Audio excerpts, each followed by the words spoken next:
नमस्कार दोस्तों, आप देख रहे हैं बोले भारत। मैं हूं अनुराग। यूपी में आज के साथ हम हाजिर हैं। खबरों के विशेष बुलेटिन पर हम चर्चा करेंगे। हमारे साथ हैं मनीष जी। मनीष जी, माघ मेले में शंकराचार्य के नहान का विवाद गहराता जा रहा है। यहीं से शुरुआत की जाए।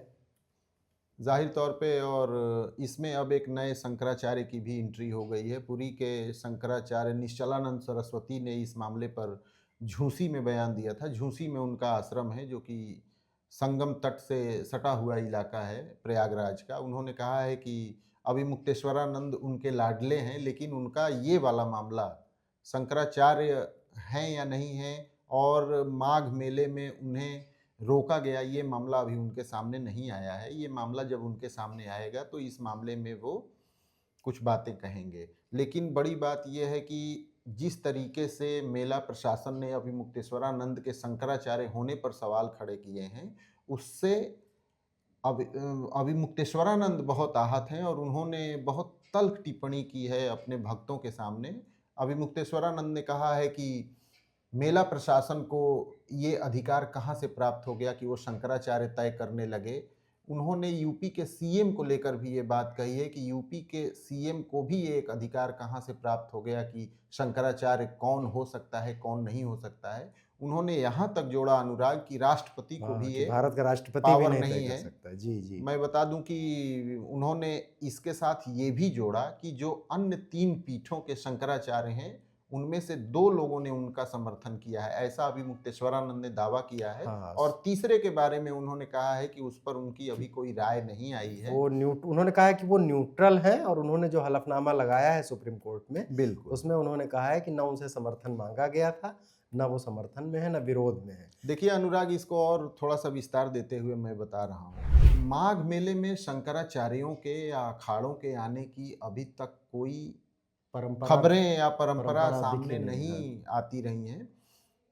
प्रयागराज में जो पिछले साल कुंभ लगा था, उसके बाद या उसकी छाया में भी इसको देखा जा सकता है कि एक शंकराचार्य माघ मेले में स्नान करने के लिए मेला क्षेत्र में पहुंचे हैं। तो जी। एक तरीके से एक नई परंपरा भी है और जिस तरीके से स्वरूपानंद सरस्वती, जो कि अभी मुक्तेश्वरानंद के गुरु रहे और जिनके उत्तराधिकारी के तौर पर अभी मुक्तेश्वरानंद को ज्योतिष पीठ का शंकराचार्य बनाया गया है, थोड़ा राजनीतिक मामला भी इसमें बहुत गहरा रहा है। स्वरूपानंद सरस्वती हमेशा से भाजपा सरकारों को लेकर तल्ख थोड़ा टिप्पणी करते रहे हैं और ख़ास बात ये है कि उनके पद चिन्हों पे चलते हुए अब मुक्तेश्वरानंद न भी न बहुत वही वही परंपरा जारी रखी खुले है। दिल से भाजपा सरकारों के तमाम कार्यों की आलोचना करते रहे। जी, और ये विवाद धीरे-धीरे वाक़ई राजनीतिक रंग ले रहा है।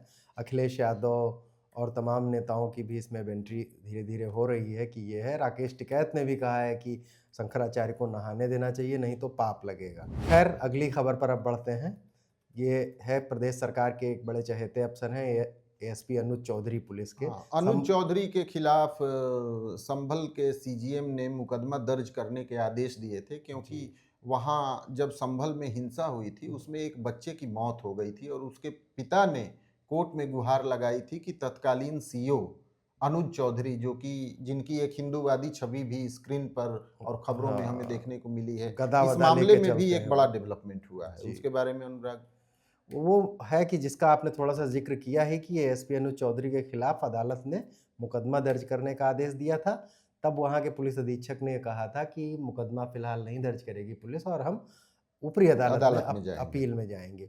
अब इसमें ताज़ा अपडेट ये है कि एसपी अनुज चौधरी पे जिस सीजेएम ने मुकदमा दर्ज करने को कहा था, उनका तबादला हो गया है। विभांशु सुधीर। विभुवंशु सुधीर का तबादला हो गया है, वो सुल्तानपुर भेज दिए गए हैं।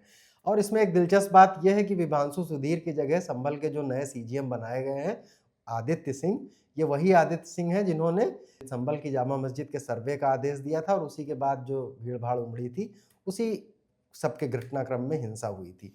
अब हो सकता है कि ये रूटीन प्रक्रिया भी हो, क्योंकि 14 और लोगों के भी तबादले हुए हैं, जो बिल्कुल। रजिस्ट्रार जुडिशियल सर्विसेज ने किए हैं। लेकिन चूंकि अनुज चौधरी से जुड़ा मामला है और संभल हिंसा से जुड़ा मामला है, आदित्य सिंह की वापसी है, तो थोड़ा ये खबर चर्चा में है। सहारनपुर में जो एक ही परिवार के सभी लोगों की डेड बॉडी घर में मिली थी, उसमें भी बहुत बड़े खुलासे हुए हैं अनुराग, और उसमें भी पता चला है कि जो मृतक अशोक राठी है, जी, जो अमीन उसने थे, जी। उसने सभी अपने घर वालों की पहले नींद की गोलियां खिलाकर उन्हें सुलाया और एक एक करके सबको सब मार लोगों डाला। की हत्या की। 3 वहां से पिस्तौल बरामद हुई है और 8 से 10 वहां पर कारतूस भी खाली बरामद हुए हैं। इस मामले में भी अभी पुलिस को काफी काम करना बाकी है। हाँ, ये देखिए एक अपराध की घटना तो है ही है ये मनीष जी, लेकिन ये बताता है 2 घटनाएँ हैं। एक सहारनपुर का जो आपने ज़िक्र किया कि पूरे परिवार को मार डाला, नींद की गोलियाँ दी अशोक राठी ने। दूसरा एटा में जो एक मामला चर्चा में हुआ था, वहाँ भी 4 लाशें मिली थी।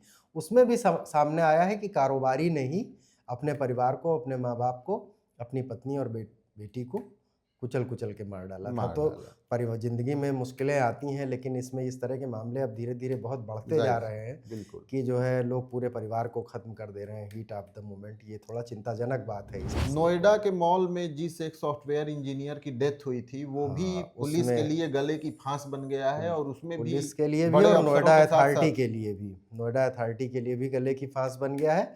और उसमें सीएम ने नोएडा अथॉरिटी के सीईओ को हटा ही दिया था, कार्रवाई उसमें बड़ी हुई ही थी।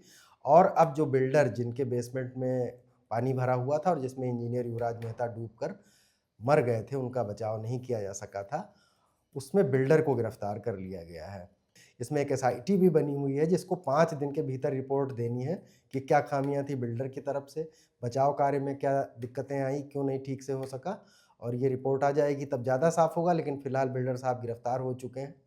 इसमें और एक चीज अनुराग जोड़ना चाहूंगा कि जी, इन दिनों पूरे एनसीआर में प्रदूषण को लेकर सब जगहों पर बिल्डिंगों में कामकाज ठप है। हम्म, जो डिस्ट्रिक्ट का तंत्र है, एडमिनिस्ट्रेशन है, उसकी इन सभी साइट्स पे बहुत गहरी और पैनी निगाह भी है कि कोई चोरी छुपे कोई काम न कर न सके। कर सके वो उसके झाड़ू। बावजूद इस तरीके का हादसा हो जाना, इसी वजह से पूरे देश भर में इस बात की चर्चा हो रही है कि ये बिल्कुल ऐसा हो रहा है कि आंखों के सामने हम एक बच्चे को नहीं बचा सके। और नोएडा में, और ये आपने जो जिक्र किया, ये हर बार लगभग सर्दियों में जब एक्यूआई गड़बड़ाता है तब शुरू होता है।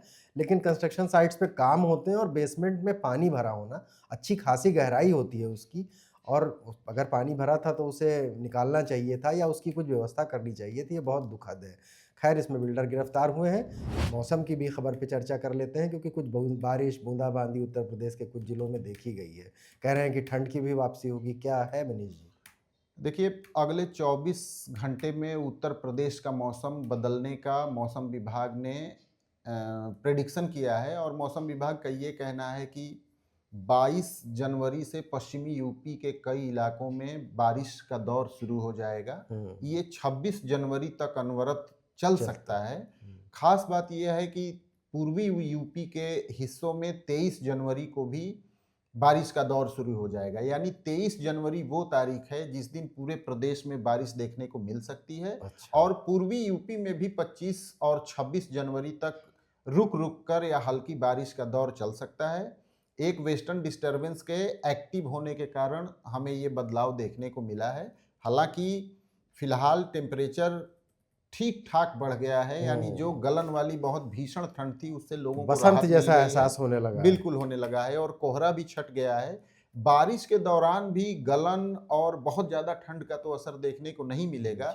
ये जरूर है कि जब बारिश निकल जाएगी, यानी कि मौसम बारिश के बाद जब साफ होगा, तब हमें कुछ ठंड का एहसास हो सकता है।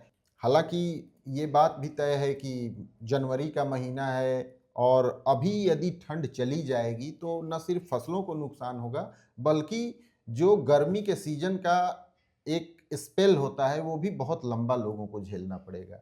तो ये न सिर्फ लोगों के फसलों के हित में है, बल्कि सबके हित में है कि अभी ठंड का एहसास होता रहे और ठंड अभी न जाए। और अभी ठंड के दिन भी हैं। तो यूपी में आज में यहीं तक, कल फिर हम हाजिर होंगे नई सुर्खियों के साथ। तब तक के लिए धन्यवाद। नमस्कार।